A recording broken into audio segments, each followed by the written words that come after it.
สวัสดีค่ะเพื่อนๆเขียนคิ้วดีย่าง เหมือนสะพานเหมือนคิ้วสะพานควายอีกแล้ว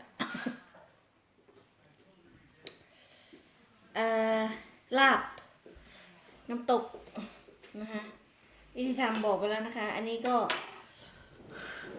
ขนมจีน อันนี้ของลุงฮันเขานะคะนี่ของลุงฮันนะแล้วก็ทำสลัดให้ลุงแบบนึงนะมาเด้อร้อนมากเลยแล้วนึง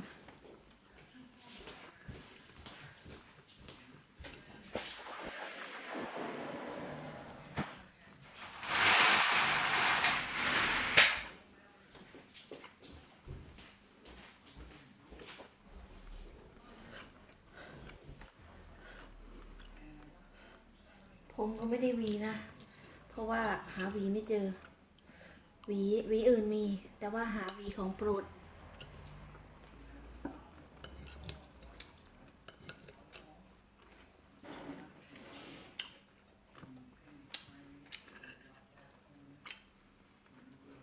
I think it's okay. What? By Maya. Fun. กุ่มกุ่ม Kom. Kom. กุ่มใบไม้อะ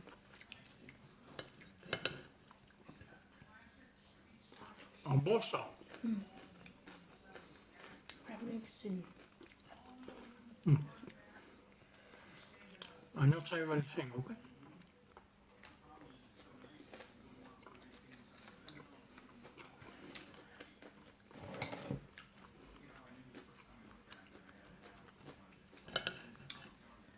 กินกับข้าวเหนียวร้อนๆเนาะ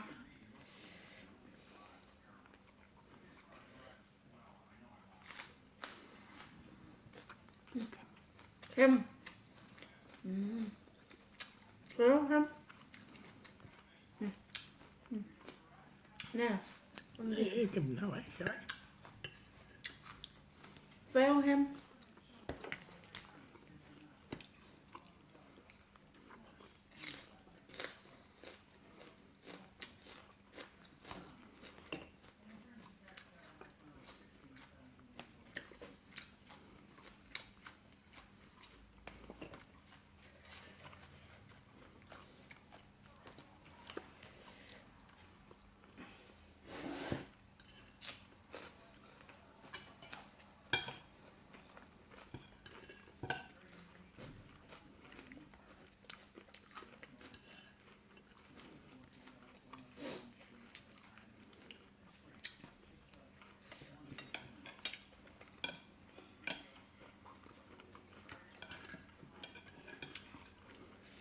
อร่อยมากค่ะหมูน้ำตก กินในกับพอ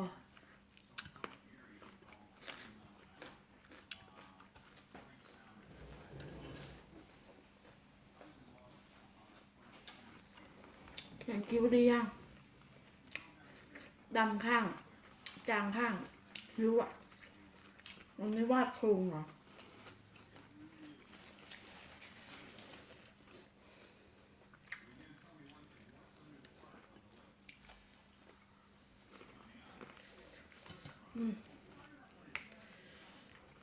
นี่พักที่สวนนะ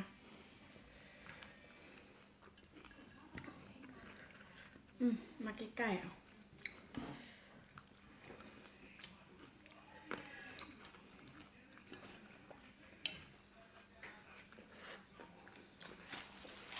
น้ำเพิ่มอ่ะมันไม่กินข้าวเหนียวเราบอกว่าไม่เย็นแล้ว เราจะกินขนมจีนเราไม่กินข้าวเหนียวน้ำเพิ่มบอกน้ำอ้วนแล้ว ไม่ต้องลดแล้ว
คืนเพื่อนลุงฮันมากินกาแฟที่บ้าน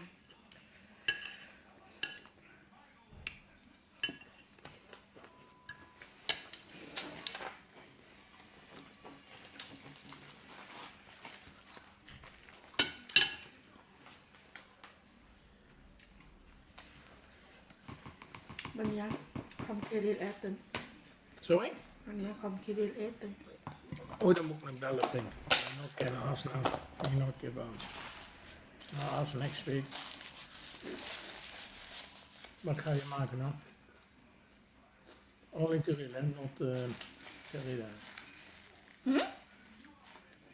All in curry, hè? Van Maria, nog zo heel lang. Ja? Eens? Oké. ค่ะ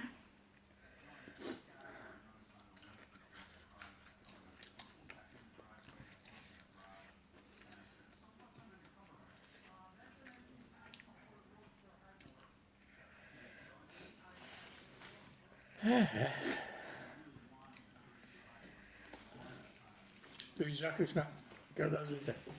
Jij. En je long.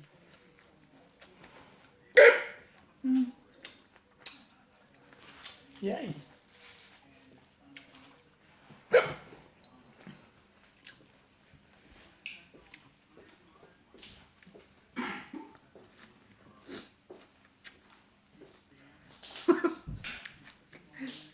เห็นก้นลุงฮันเลยลุงฮัน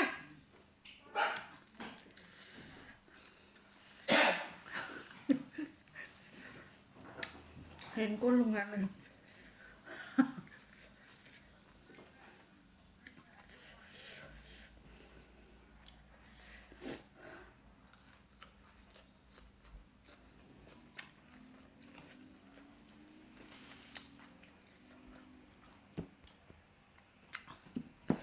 มันต้องกินเขียงๆถึงจะเห็นมาตัวหลังหามุมกล้องให้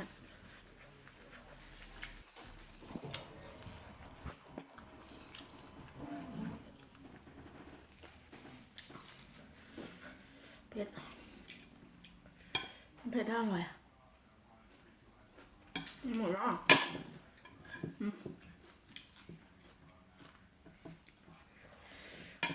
ร่อยมากงั้นเขาได้ข้าวเหนียวเนี่ยไม่อยากจะพูดเลย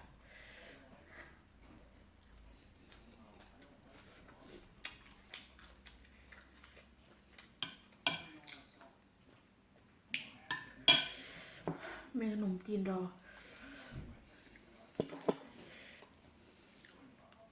มันจะรอดไหมเนี่ย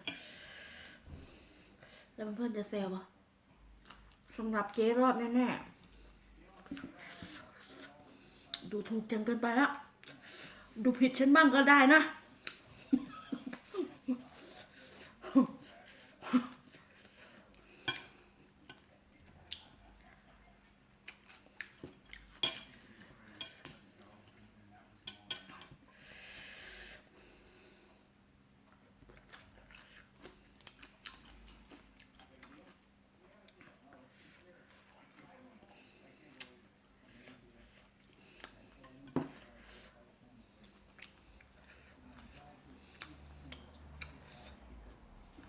ข้างนึงเข้มข้างนี้จางแต่วันนี้เขียนโครงคิ้วนะวันเนี้ยเขียนมาถึงยันนี่แล้วปกติเขียนแค่ตรงนี้แล้วเพื่อนๆจะแปลกๆว่าทำไมคิ้วเจ๊เป็นอย่างนั้นเพราะเจ๊ไม่เคยไล่มาถึงนี่ไงถ้าเกิดไล่มาถึงนี่มันก็จะได้ความยาวนะ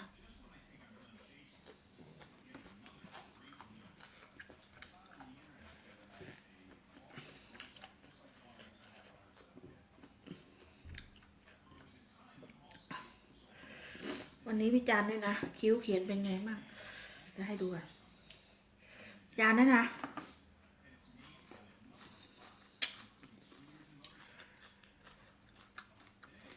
แต่รู้ว่า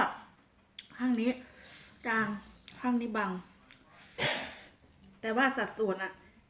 ใช้ได้ไหม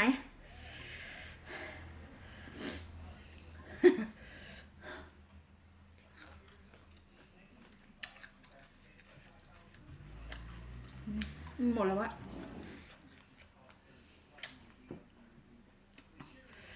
ร้อนมาก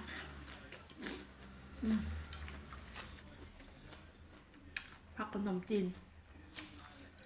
ตายมันจะรอดไหมเนี่ยโทษนะกินไปด้วยเกาหัวไปด้วยทำมันนี่ไปด้วยถูกด่าไปด้วยมันกินแล้วค่ะนะไม่หวั่นแม้วันมาม่า ไม่ใช่ ไม่หวั่นแม้วันดราม่า เมื่อคืนเป็นไลค์กดรูปหัวใจแฟนคลับเก่าๆอ่ะมันคลิปนึงอ่ะคลิปแจ้งเกิด มันครบ1 ล้านวิวแล้ว ก็เลยกิน อันเนี้ย คลิปแจ้งเกิดครบ1 ล้านวิวแล้ว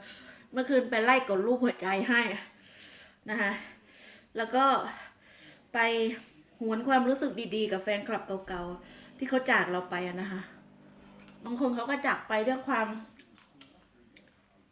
หมั่นไส้บางคนเขาก็จากเราไปด้วยความคิดถึงบางคนเขาก็จากเราไปด้วยเพราะว่าเขามีงานต้องทำนะคะถามว่าซีเรียสไหมไม่ได้ซีเรียสค่ะชีวิตคนเราก็ต้องดำเนินต่อไปเนาะจะไม่ให้ใครรักเราหรือเกลียดเราตลอดมันก็ไม่ใช่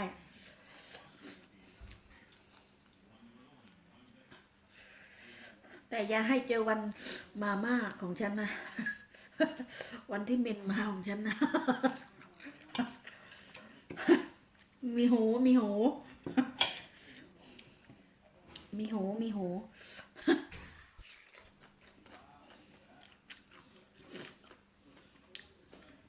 ตบมือหน่อยตบมือให้แฟนคลับทุกคนเลยตบมือตบมือตบมือ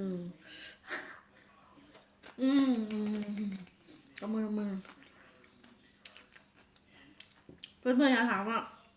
คนอื่นเขาถึงล้านไปถึงไหนละคนอื่นเขาถึงแสนไปถึงไหนละมาเอาอะไรกับเอแล้วครับเอไม่กินเนื้อดิบเอไม่กินก้อยดิบเอไม่กินลาบดิบ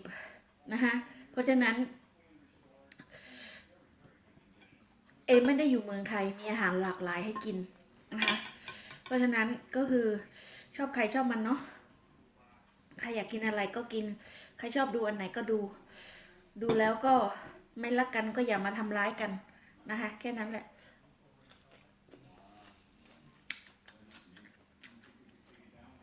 ไม่รักกันก็จากกันไปก็พอไม่ต้องมาทำร้ายกันนะคะเพื่อนเก็บความทรงจำดีๆเอาไว้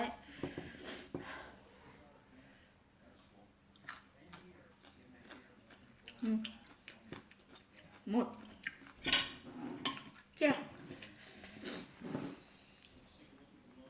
มันแซ่บมากเลยคิวต่อไปขนมจีนผักคือมันใส่ไปแล้วอะมันไม่รู้จะทำไงอะคือมันใส่น้ำยาแล้วมันต้องกินถ้าไม่กินเนี่ยด้วยความเสียดายเนี่ยมันด้วยความเสียดายอะมันก็เลยอ้วนเนี่ยมันต้องกินนะคะแต่ว่าต้องเบรกยาวๆก่อนเบรกสัก3 ชั่วโมงเดี๋ยวค่อยมากินนะคะเพื่อนๆเดี๋ยวเจอกันคลิปกินขนมจีนนะคลิปนี้ขอตัวแค่นี้ก่อนนะบ๊ายบายตบมือให้เพื่อนๆก่อนที่ดูเราได้ที่ซัพพอร์ตแล้วก็สนับสนุนคลิปแจ้งเกิด1 ล้านวิวเรียบร้อยขอบพระคุณมากค่ะบ๊ายบาย